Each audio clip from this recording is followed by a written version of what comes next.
A Doll's Head in Hackney by Kathryn Sharpe. Shana opens the window that overlooks Clapton Way, the one with mould at the seal that never disappears, and decisively throws the doll's head into the street. Moments before, she snapped it clean from the body. She looks at her baby in the corner of the kitchen and living area, who's still screaming, still 8 months, still difficult. The smell of weed from the corridor laps at the door, and she breathes in, half hoping for a high that won't come. She looks at where the head has landed. The rubbish hasn't been collected yet, and so the brown plastic hair flares and settles against bursting bags on the pavement. The day is grey. The light matches the concrete of the blocks of flats and makes the room Shana is in impossible to brighten, even with the bare bulb. She slams the window shut. The anger inside her hasn't unknotted. It stands there, waiting. Like she waited for the baby's dad to reply, rather than leaving her unread when she messaged she was pregnant. "Never trust a man to pull out," her friend had advised her at the time. And Shana thinks now how it'd be enough just to say, "Never trust a man," full stop. Outside, Ali, unaware of people like Shana watching from their windows, walks down the street from Rectory Road Overground, quietly contemplating if she's in a transition phase or a crisis. She plays with a wedding ring she should have removed when the final order, the last step of the divorce, was granted 2 weeks ago. She notices the bags on the pavement first, thinks how they will invite the rats, then wishes again that the election was coming sooner. Britain is breaking. The doll's head catches her eye next. The ripped plastic and stunned eyes give the impression that being bereft of body is an unexpected violation. She bends, strokes the hair, the same texture of the cheese strings her housemate hoards in the kitchen, and picks it up. As she does, her fingers let go of the blue bag she is carrying, that holds 6 eggs from the off-licence, that transfers money on request to Pakistan and keeps halal chicken in the deep freezer at the back, next to chocolate cornettos. The ends of the cones are bent from the budget packs of peas that press down on them.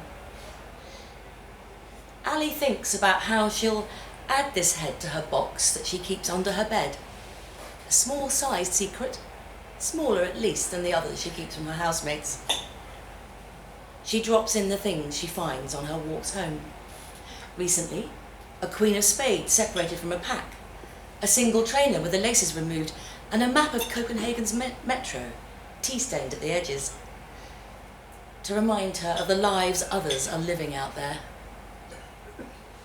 She grips the head with the same force as her ex used to grip her throat, and walks on.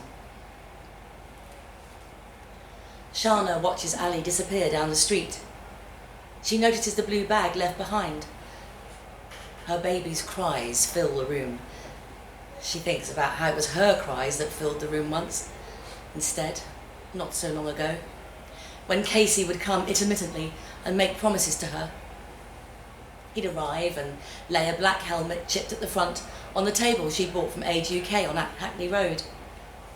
A place filled with a musty mishmash of cups and chairs and other things that people had decided they no longer wanted, voluntarily or involuntarily.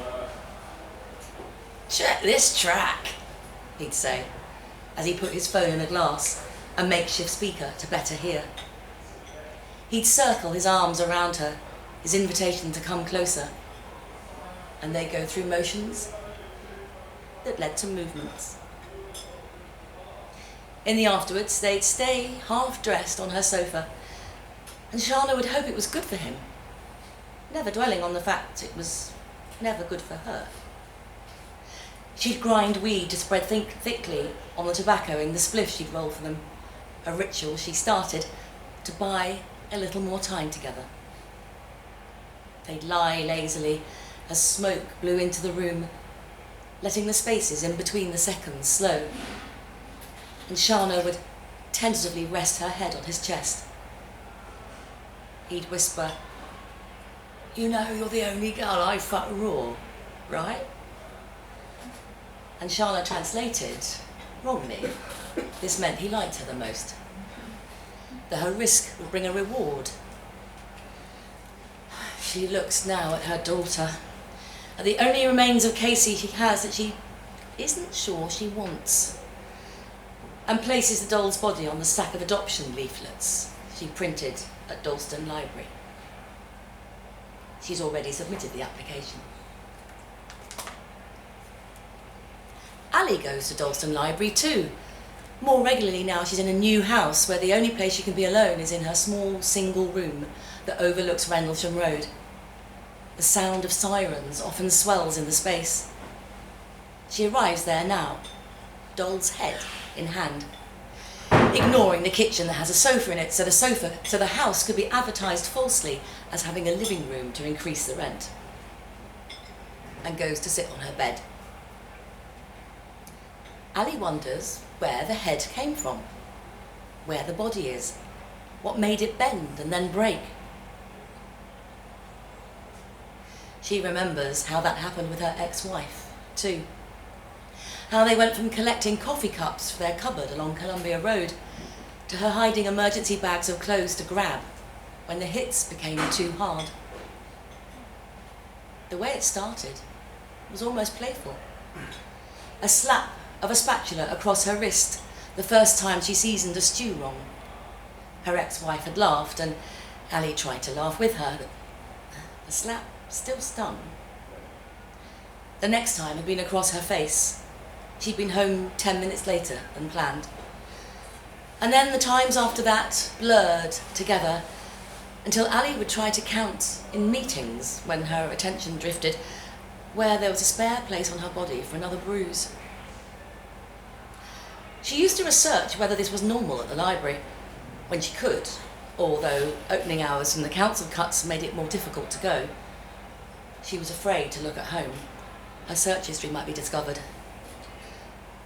All the advice she found seemed aimed at straight couples. Ali thinks now of all the times she could have been like this head. Realising she's left the eggs somewhere on her walk home. She sighs. She pulls out her box, drops the head in. Her phone rings out.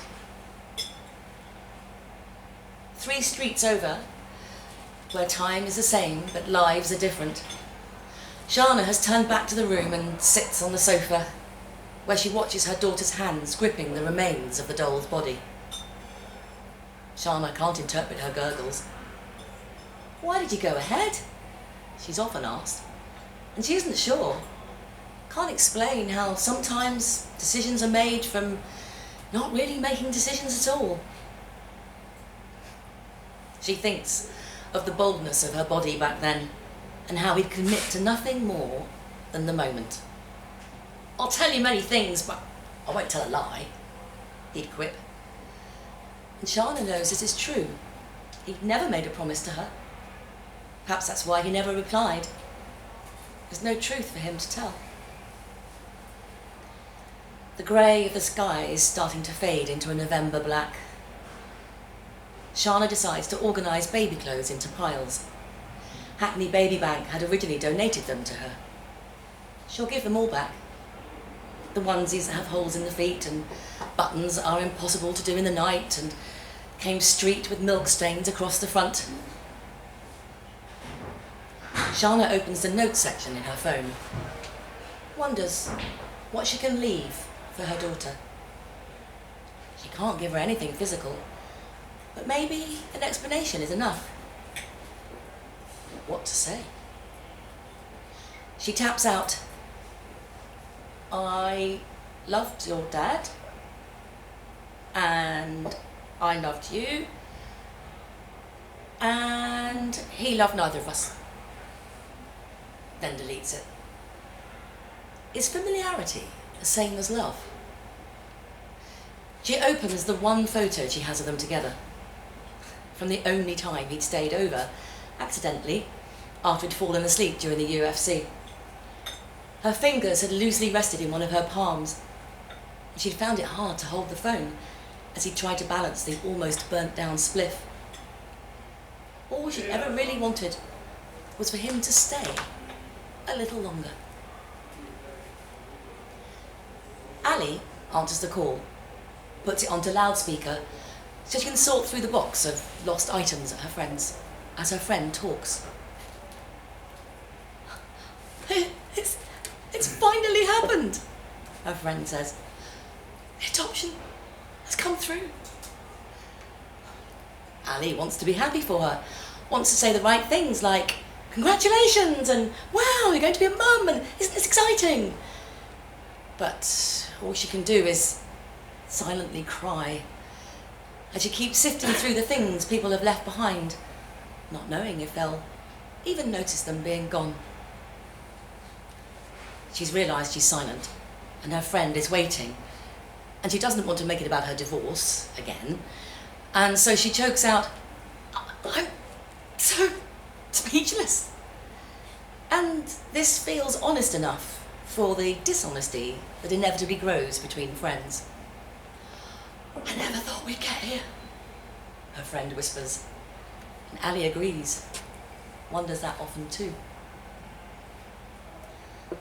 6 days later, Shana snaps her daughter into a pushchair that she'll leave behind at the adoption office and walks out of the flat that she will return to alone. She'll call the housing association later to remind them of the leak they still haven't fixed. The walk is short. She was unexpectedly restless this morning, folding and refolding tiny clothes to rearrange in a backpack she'd found abandoned on a bench in Millfields Park. The ending is always harder than the beginning. There's no possibility left. She notices how the eggs in the blue bag have cracked open and oozed through to the pavement. White and yellow membranes gloop into the gully and are preserved in semi-frozen streaks.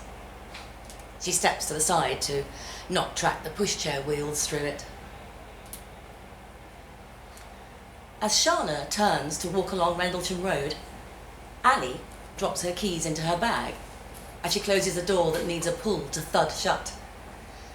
She'll regret not placing them in the zip compartment later, when she'll have to dig about amongst old receipts and a scarf soaked with the scent of tester perfumes and her book with folded down pages to find them again, fingers frozen.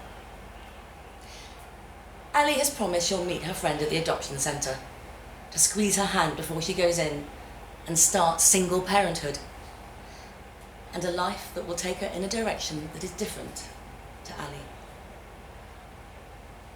As she steps on the pavement, she pauses to let a woman with a pushchair pass. Ali notices how the baby inside holds a doll without a head. And Shana notices something about the woman's coat, a familiarity that is not familiar at all. They walk on opposite sides of the pavement, as Ali thinks fleetingly about the head in her bedroom, if it belongs to the doll. As the cold closes in around them, Ali thinks for longer on answers never found out, on the things that tie strangers together.